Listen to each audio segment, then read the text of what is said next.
नमस्कार, जय जोहार। साथियों, जागो पंच में आप सभी का हार्दिक स्वागत, अभिनंदन। साथियों, आज बड़ा ही हर्ष का विषय आपके सामने मैं प्रस्तुत करने जा रहा हूं। एक बड़ी ही पुराना प्रकाशन मिला है जिसे कल्याण के नाम से जाना जाता है।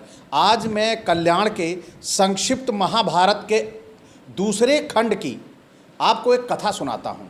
वह कथा सुन के आपको लगेगा कि होलिका यानी जब होलिका दहन किया गया था तो उसमें प्रहलाद जला क्यों नहीं, और प्रहलाद जला क्यों नहीं, और प्रहलाद का अंत में हश्र क्या हुआ, यह सब आपको आज तक किसी ने बताया नहीं होगा।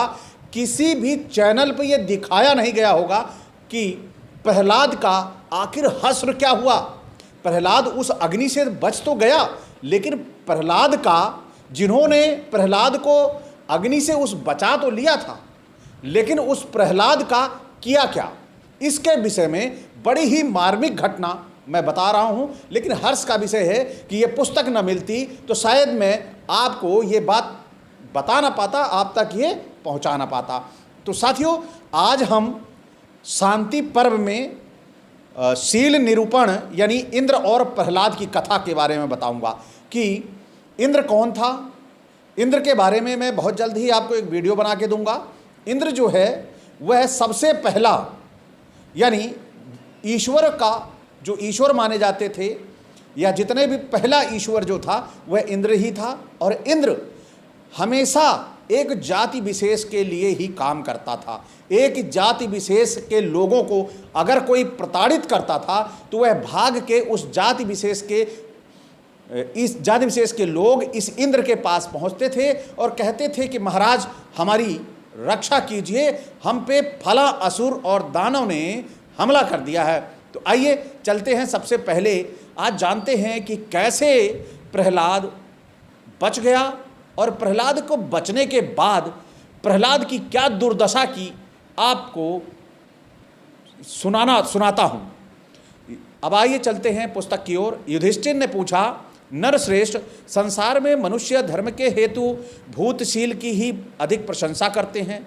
यदि आप मुझे सुनने का अधिकारी समझे तो यही बताने की कृपा करें कि उस शील का क्या लक्षण है और वह कैसे प्राप्त होता है। शील क्या होता है, आप बने रहिए अंत तक, शील समझ जाएंगे आप। कैसे इस शील को लेकर प्रहलाद को मतलब धन से, लक्ष्मी से, बल से, सब चीज़ से कमज़ोर कर दिया गया था, जबकि उस प्रहलाद ने उनकी बातों को सुना था। और जिन्होंने उनकी बातों को सुना, यानी जो भी इस अंधविश्वास और पाखंड की दुनिया में गया, उसकी क्या दशा होगी, आज इस प्रहलाद की कहानी से आप सभी को पता चल जाएगा। भीष्म ने कहा, राजन, इंद्रप्रस्थ में जब तुम्हारा राजसूय यज्ञ हुआ था, उस समय तुम्हारी अनुपम समृद्धि और सभा भवन को देखकर दुर्योधन को बड़ा संताप हुआ। वहां से लौटने पर उसने अपने पिता से सारी बात कह सुनाई। तब धृतराष्ट्र ने कहा, बेटा, यदि तुम युधिष्ठिर की भांति या उससे भी बढ़कर राज्य लक्ष्मी पाना चाहते हो तो शीलवान बनो। शील से तीनों लोग जीते जा सकते हैं। मानधाता ने एक ही रात में, जन्मेजय ने 3 रातों में और नाभाग ने 7 रातों में ही पृथ्वी का राज्य प्राप्त किया था। ये सभी राजा शीलवान तथा दयालु थे, अतः उनके द्वारा गुणों के मोल खरीदी हुई यह पृथ्वी स्वयं ही उनके पास आ गई थी। आप सभी को समझ में आ रहा होगा।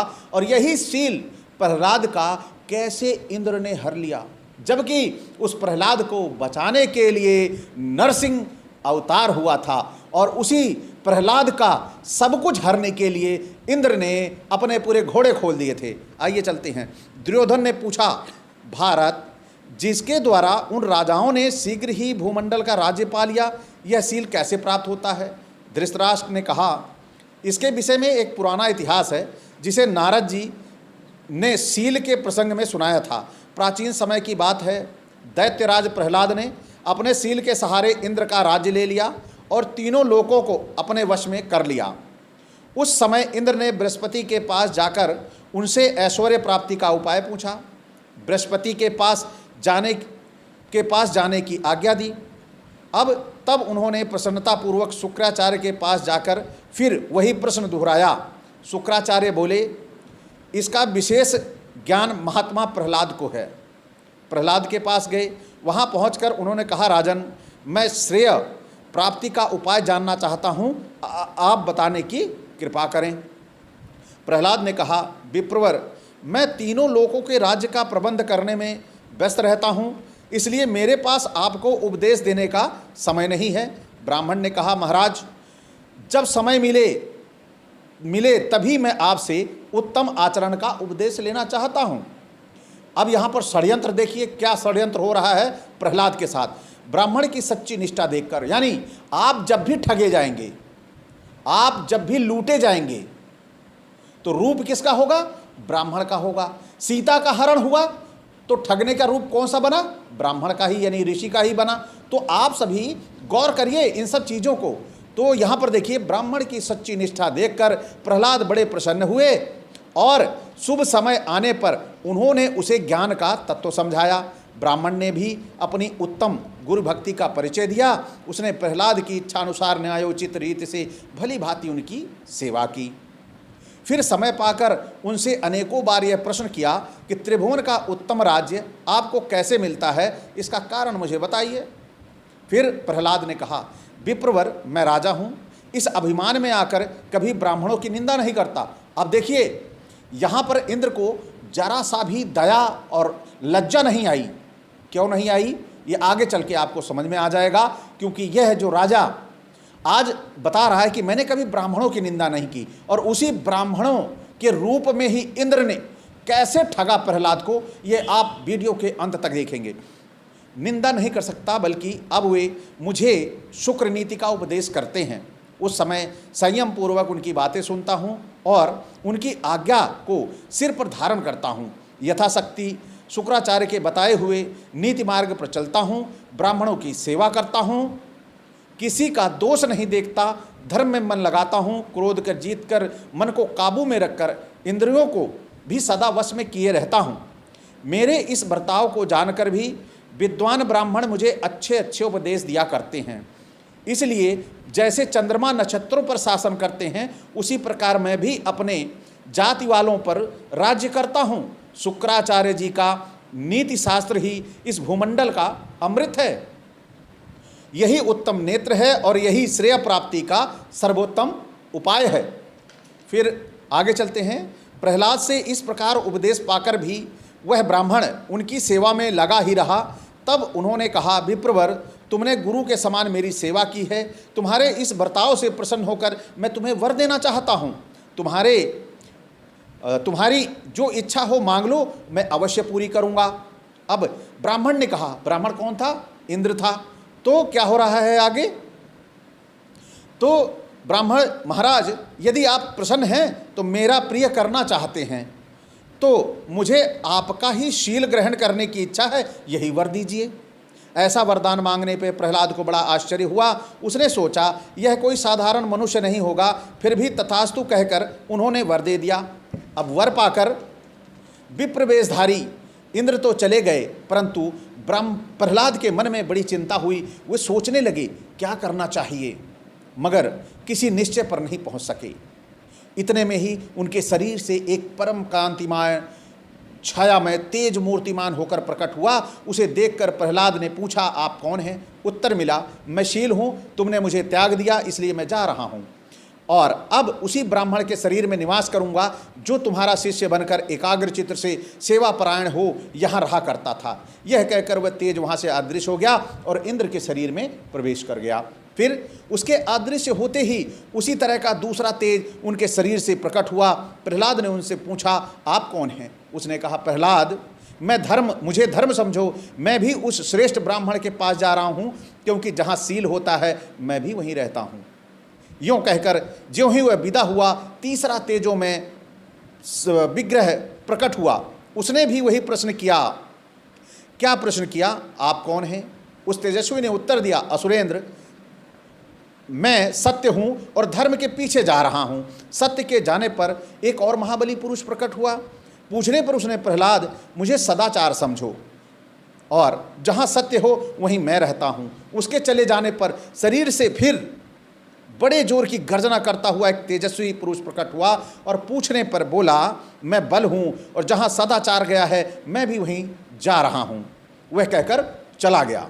तत्पश्चात प्रहलाद के शरीर से एक प्रभामयी देवी प्रकट हुई। पूछने पर बताया, मैं लक्ष्मी हूँ, तुमने मुझे त्याग दिया है इसलिए मैं यहाँ से चली जाती हूँ, क्योंकि जहाँ बल रहता है मैं भी वहीं रहती हूँ।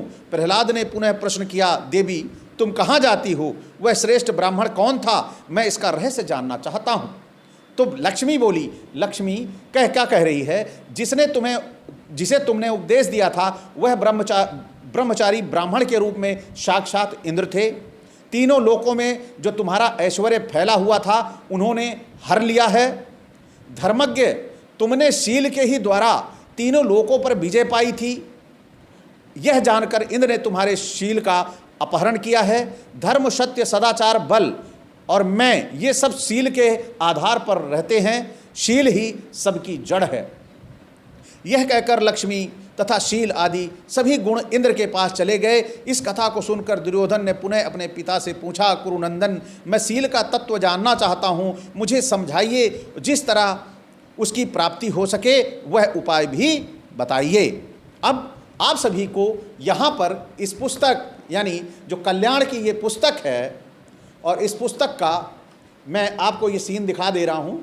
आप सभी को ये डिस्क्रिप्शन में पूरी कहानी मिल जाएगी और इस कहानी को आप सभी भी पढ़ सकेंगे, क्योंकि मैं इसे टाइप करके उस पर डाल दूंगा।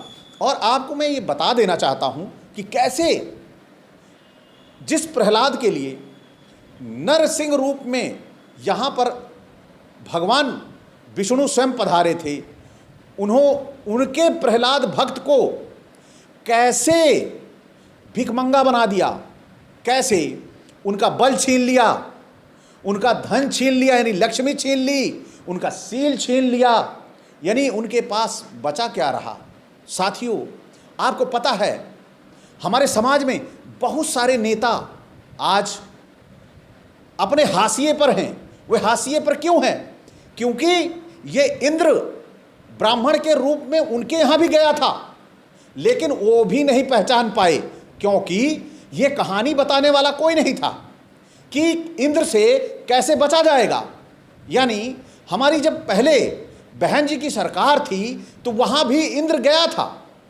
जब वहाँ पर इंद्र ने शील को छीन लिया, यानी शील को अपने साथ ले आया, तो वह समाजवादी पार्टी में पहुँच गया। और जब समाजवादी पार्टी में वो शील पहुँच गया तो उसने क्या किया, वहाँ से उसने धन, बल, जन, सब, लक्ष्मी सबको निकाली और फिर खड़ा कर लिया अपना भाजपा का तंत्र।